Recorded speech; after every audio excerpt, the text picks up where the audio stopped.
Kein Kunstwerk ist ein Menschenleben wert. Wo ist es? Ich weiß nicht mehr, du hast mir auf den Kopf geschlagen. Ach, das weißt du aber. Was auch immer in seinem Kopf ist, sie kann's finden. Ich möchte, dass Sie sich entspannen, Simon. Stopp! Was können Sie ihm suggerieren? Alles. Yes, so I saw that there is a TV movie from 2001. Yes. Which is also called Trance, which was written by one of the scriptwriters from this one. Can you tell us what the relationship is? Well, he's a guy called Joe Ahern, and he sent me his script many, many years ago, and I said, I'll do it. Because I'm kind of very impulsive like that. I just know when I want to do something, and you kind of get offered all these big movies and stuff like that, and they're good, but you don't really want to do them for some reason. It's like, I said, I'll do it. He said, oh no, I don't want you to direct it, I want to direct it. And I said, oh, that's not a good idea. You've no experience, and it's a very tricky story and difficult one to start with and stuff like that. Anyway, he went off and he made a version of his script for very little money for a TV company. And it's very different. They made him change so many things. It's a shame. But I'm sure he's very proud of it. But Christian, the producer, and I, we bought the rights to the story and obviously gave Joe a credit, hence he's on the screenplay credit, but we made our own version of it, really. So it's very difficult, and it would be very unfair to compare the two films. The central premise is the same, the woman, and the stolen painting at the beginning, but other than that, they're unrecognisably different. You'd never really even... you could probably watch them both and not really realise there was a connection between the two. So it's not really fair to compare them, but it was certainly a story I could not forget once I had read his version of it. But the subject of hypnosis, was it in the first one too? And what was it about that topic that fascinated you so much that it just wouldn't let go of you for such a long time? I think it was more. I think it's probably an aesthetic thing, really, in a way, because movies are trances, really. Certainly the type of movie I try to make is I try to induce that feeling of you of being spellbound by the visceral, by the visual, by the sound. Everything's kind of holding you there and then throwing you out afterwards to make what you will of it. So I love that idea of actually that this is a movie about acknowledging the creation of trances to create that spell. And some people think there's 3 in the movie, and some people think there's 5 trances. So it's like, and that's good that there's some confusion about that, because that's the idea. People should make their own mind up about that. So I think it was probably, I like that idea. But it was more the fact that it allowed her to be a surprise central figure, because she doesn't come into it for 20 minutes, and then she's apparently innocent professional expert brought in to advise and help if she can.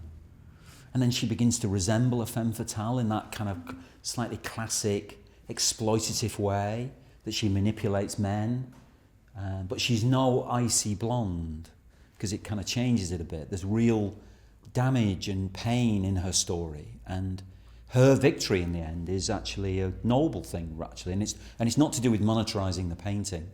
It's actually to do with it as a symbol of how she's made her own life in her own way, on her own terms. She hasn't run away, which is basically what women are advised in violent relationships. The basic advice is run away, change your name, change your phone number, all that kind of stuff. And she says, no, I won't do that. So I like that element. That was the element that appealed to me more than anything, really.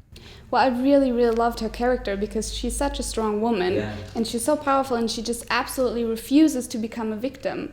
And I think we see that way too little in movies nowadays, or ever, like, such powerful women. And also, it was the first time that you had a kind of a leading lady. So what was that like for you? Yeah, it was. It's about time, actually, because I have 2 daughters who remind me constantly that, I've worked with some great actresses and we're very fortunate, but there's very, very few movies where women are in what they call in the engine room. Even films that they sometimes appear to dominate, it's the men that are in the engine room, but she's the engine room of this movie, absolutely. And it wasn't that different, really, in a way, because you're kind of like, I don't think you change that much. You don't become more sensitive or kind of like, or anything like that. You just get on with it. And she's a fantastic actress. And there's a lot of them, actually, who I think, they're just gagging to play a lead. because they don't get the chance. You know, the guys, you know, when you look at the system, there are like dozens of guys who get to play the lead parts, but there's like a handful of women, if that, who ever get to play the lead. They usually play a girlfriend, you know. So it was nice to be able to do something that contradicted that. I'm very proud of the movie for that reason, really. And the fact that she doesn't monetize the painting, that, like I said, the painting's there at the end and she keeps it. And she offers him, and I love the fact that Vincent Cassel, who is such a tough guy, you know, and he's so decisive normally in everything he does. At the end of the movie, he's like naked and kind of like, he doesn't know quite what to do. He's like offered love late in life, and he's like, I like that. He's more vulnerable than anybody, weirdly enough, given how tough he normally is, Vincent. So. Well, obviously you're the great explorer of different genres. Is there a genre left that you say you would love to still do or explore? An original musical. Like not a kind of like a stage musical, and not using old songs that already exist. A new musical. I'd love to do that. I think. Oh, I'd love that. I love musicals. Oh yeah, it's the holy grail, I think, for any director. Can you do a musical? It's difficult. We made a film, Millions, and we didn't have enough confidence, but we talked about we should have made that as a musical, because the problem is, I don't think the problem is the music, which everybody thinks it is. The problem is the story. How can you, in your story, allow characters to suddenly start singing? And if you can crack that, people love it. And in that story, because there was the little boys who found the big bag of money, they could have just sung, and then everybody else could have sung, and nobody would have asked any questions, you know, and we didn't. And we were kind of like, and we just liked a bit of confidence about it at that time. But yes, so that's the genre I would really like to do. It's not a genre as well. I'd like to make a film in Antarctica as well. I don't know why. The Thing. Have you ever seen The Thing, the remake of The Thing, the John Carpenter remake of the I was very young. Oh, it's an amazing movie. I'd love to make a film in Antarctica. It's not really a genre as it's such, but that's a location more than anything. So there's a few things out there, yeah, absolutely. Is that something we can look forward to in the next 2 years or something? No, I don't know. We're working on a couple of period movies at the moment, actually.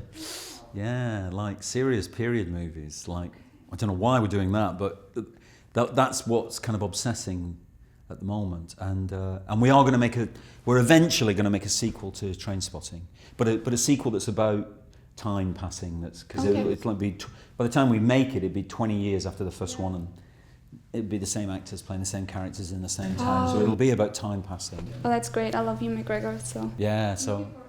Yeah. Cool.